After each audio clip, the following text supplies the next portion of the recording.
오 스털링. 스털링. 오 스털링. 아 살짝. 아우 스털링 시작부터. 네. 오 열렸습니다. 잘열. 오 치크.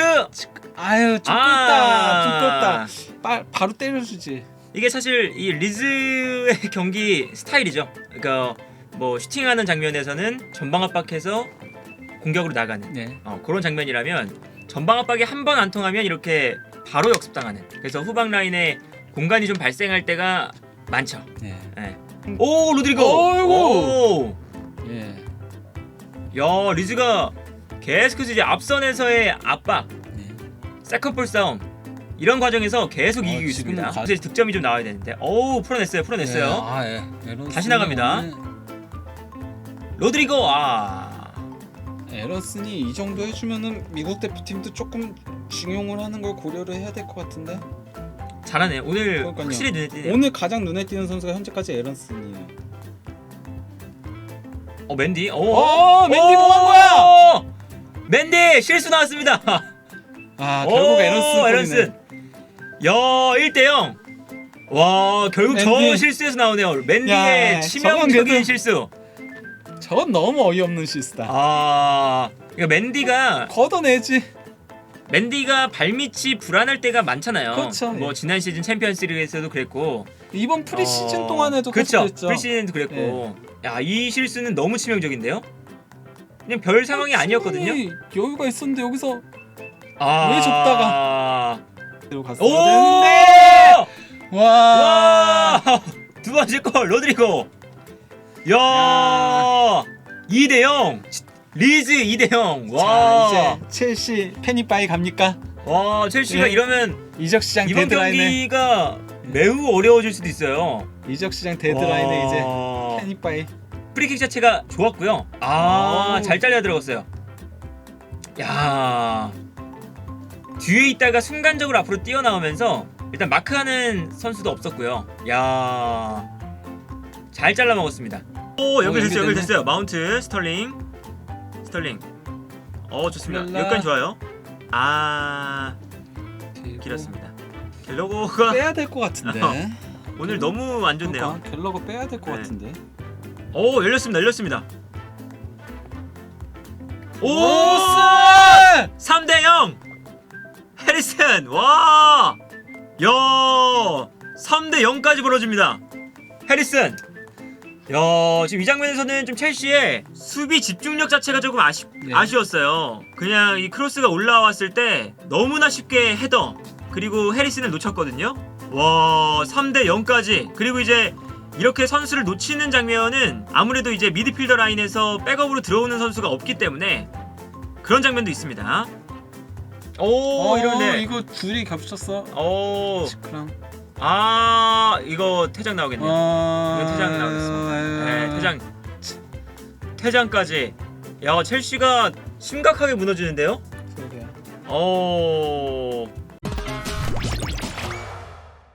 그래서 뭐 경기 정리를 해보면 사실 이 첼시가 1라운드에서는 경기력이 안 좋았어요. 그런데 이제 2라운드 토트넘전에서는 사실 경기력이 너무 좋았고. 그렇죠. 그러다 보니까 첼시가 그래도 첼시구나 라는 생각이 들었는데 3라운드에서 리즈에게 3대0. 리즈가 잘하기도 했지만 첼시가 심각하게 무너진 장면도 많았고요. 네. 결국 첼시는 이 경기에서 중앙 미드필더 문제를 많이 드러냈죠. 네. 그럼 이 경기에서 리즈가 한 명씩 다 맨마킹으로 들어와 버렸거든요. 그리고 압박을 굉장히 강하게 가져갔고 이 경기에서 계속 그리고 6탄 방어를 했고 이것도 약간 좀 심판도 여기에 관대하게 나오면서 이게 잘 통했었는데 이렇게 부딪히는 상황들에서 선수들이 특히 중앙에서 무너졌던 게 컸죠. 조르지뉴라던가 아니면은 특히 이제 갤러거가 오늘 굉장히 칸테 대신 나온 갤러거가 부진한 모습을 보여줬고 마운트도 전반전에 그렇게 좋진 못했었거든요. 전체적으로 미드필더 중원 3명이 패스 성공률이 70% 중반밖에 안 나왔었으니까요. 전반전에 중원 싸움에서부터 무너졌던 게 컸다라고 보이고요. 첼시 같은 경우는 뭐 시즌 전에도 계속 이야기가 나왔던 거지만 중앙 미드필더의 보강, 중원이 좀 아쉽다 라는 평가를 받고 있었죠. 당연히 뭐 캉테가 부상이 좀 많아지고 있는 흐름이었고 코바치치도 매 시즌 그러니까 부상을 안고 있기도 하고 조르지뉴는 보호해주는 선수가 없으면은 약점을 드러내는 선수인데 문제는 선수가 없다 보니까 갤러거하고 마운트가 나올 수밖에 없었고 그렇죠. 그러다 보니까 보호가 안 돼가지고 결국은 전반부터 좀 고전을 했죠. 고전을 한 데에다가 맨디가 볼을 끌다가 압박 들어온 에런슨한테 뺏기면서 실점하는 그러면서 경기가 확 뒤집어지기 시작을 했죠. 근데 이제 그런 장면들 자체가 사실은 오늘 리즈의 압박이 잘 되었기 때문에 그런 장면도 사실 나온 거거든요. 뭐 맨디가 그 볼을 빠르게 처리하지 못하면서 빼앗긴 장면도 맨디의 실수가 아주 크지만 결국에는 앞선에 패스를 받아줄 선수가 없으니까 예. 거기서 볼을 한번 끌게 되고 실수가 나오고 실점까지 이어진 장면인데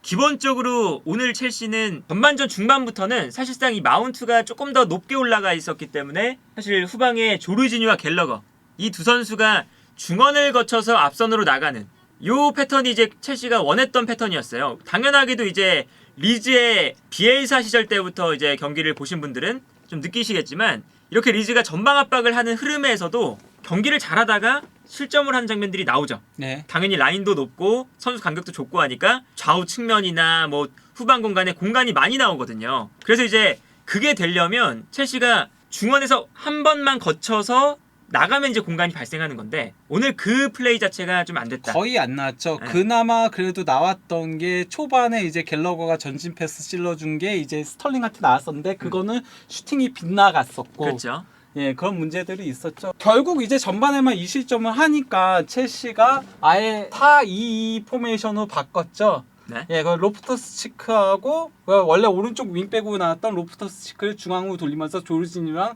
두 명을 세우고 갤러거하고 그리고 이제 마운트를 올리면서 압박을 강하게 가져갔는데 이러다 보니까 결국은 측면 공격은 윙백, 풀백들이 전담을 할 수밖에 없었고 이 뒷공간이 결국 나오면서 여기서 또 추가 실점이 나오게 됐죠.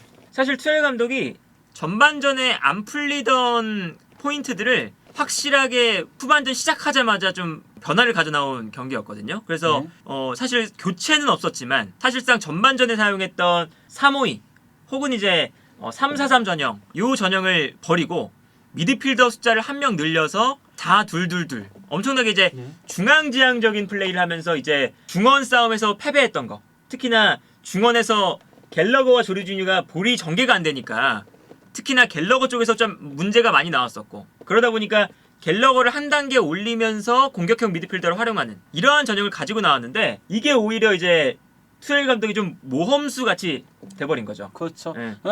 초반에는 조금 통했었거든요. 그래서 리즈가 패스 미스들이 조금 나오기 시작을 했는데 한 번 뚫리니까 결국은 그게 문제가 됐죠. 그게 문제가 되기도 했고 이제 뭐 조르지뉴도 빼고 하면서 사실상은 그 조르지뉴를 뺐을 때는 수비 라인 앞에 한 명만 두는 거거든요. 근데 한 명을 두는 것 자체도 이 치크가 사실 수비형 미드필더는 아니니까 원래 공격한 미드필더 그쵸. 출신이었죠. 그래서 첼시의 세스크 약간 좀 이런 소리 들었던 네. 유망주 때 그래서 치크를 수비형 미드필더에 두고 그 앞에 지에으 왼쪽에 마운트 오른쪽에 플리식 사실상 이 수비 라인 앞을 보호하는 선수가 단 한 명도 없는 이러한 전형으로 이제 모험수를 너무나 극단적으로 걸다 보니까 거기서 오히려 전반전에 두 골을 먹혔던 것에 더해서 한 골을 더 실점하면서 3-0으로 좀 무너지는 좀 아쉬운 이제 첼시 입장에서는 매우 아쉬운 경기가 되지 않았나 싶습니다. 첼시가 어쨌건 간에 전반전에만 이 실점한 게 투엘 감독 체제에서 처음 있는 일이라고 하더라고요. 0-2로 지고 있었던 게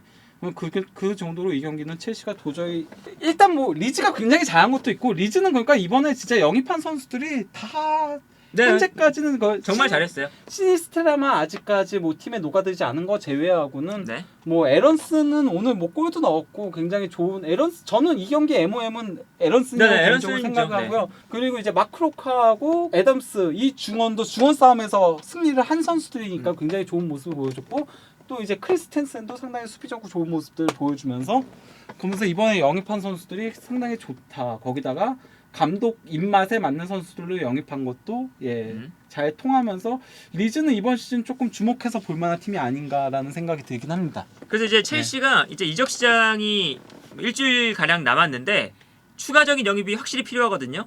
특히나 오늘 경기에서 첼시가 이렇게 리즈한테 좀 리즈의 강력한 압박에 흐름을 내어줬던 게 결국에는 리즈도 전반전에 후반 공간이 많이 열리는 장면들이 있었는데 분명히 거기서 첼시가 마무리를 못한다는 거 이게 사실 그렇죠. 오늘 경기뿐만 아니라 토트넘전도 그랬고 시즌 내내죠. 그죠? 이번 시즌 3경기 모두가 지금 결정력이 안 좋아요. 그리고 그 결정력은 루카쿠가 이적하면서 최전방 공격수가 없다는 것에서 좀 기인을 하고요. 그러다 보니까 지금 오바메양 얘기가 나오고 있는데 이번 주 안으로 이 경기를 이제 첼시가 하면서 당연히 느꼈겠지만 공격수 무조건 네. 필요하고 여기에 대해서 중앙 미드필더까지 한 명 더 보강이 필요하다. 이번 주에 하나 정도 좀 영입이 이루어질 가능성이 좀 네. 높지 않을까. 저는 그러니까 네. 첼시도 패닉바이를 할 수밖에 없는 상황이 아닐까 싶긴 해요. 첼시도 사실은 그 약점이라고 불렸던 최전방 공격수, 네. 그리고 중앙 미드필더, 그리고 여기에 대해서 수비 라인의 공백 이 세 가지를 다 좀 채워 나가야 되는 그런 상황이었잖아요. 네. 근데 이제 뭐 수비 라인도 아직 뭐 포파나 영입설이 아직 완료가 되지도 않았고 네. 하다 보니까 지금 첼시도 살짝 이적 시장이 막판까지 완벽하게 이루어지지 않은 감이 있죠. 네. 그리고 이제 그 문제점이 오늘 경기에서 좀 많이 나오다 보니까 마지막 일주일 이적 시장을 첼시가 좀 과감한 좀 배팅을 하지 않을까라는 생각이 듭니다. 그리고 오늘은 어쨌건 간에 쿨리발리도 좀 실망스럽긴 했죠. 뭐 단순히 퇴장당한 것만이 아니고 네네. 예, 첫 번째 그 옐로 카드는 솔직히 말하면 조금 불필요한 파울이었다고 그쵸. 생각하고 네. 옷을 잡아 끌었으니까 두 번째 옐로 카드도 본인 실수에서 결국은 비롯된 거였었기 때문에 그렇죠. 거기다가 또 이제 그 세 번째 골 실점 장면에서도 공중볼에서 조금 제대로 처리를 못한 것도 있었죠. 이렇게. 오늘은 리즈가 압박할 때 첼시가 아무런 대응도 하지 못했다. 예. 이게 좀 첼시 입장에서는 매우 이제 좀 아쉬운 부분인 거죠.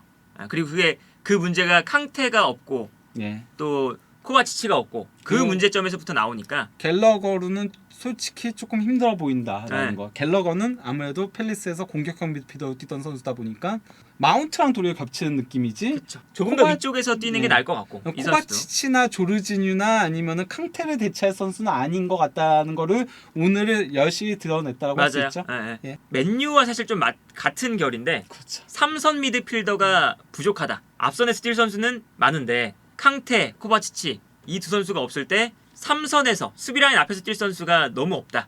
요게 이제 문제다. 두 팀 다 결국은 전문 디렉터가 없다 보니까 그렇죠, 영입이 그런 것도 있죠. 예, 네. 너무 실망스럽게 이루어지고 있죠. 리스트 정해놓고 하나 안 되면 그 다음은 바로바로 가져야 되는데 안 가고 계속 질질 끌고 있잖아요. 두 팀 다. 맞아요. 예. 일단 이적 시장이 늦은 팀의 뭐 사실 문제라고 봐야죠. 그렇죠. 예. 그래서 아무튼 그런 문제점이 많이 나왔던 경기다.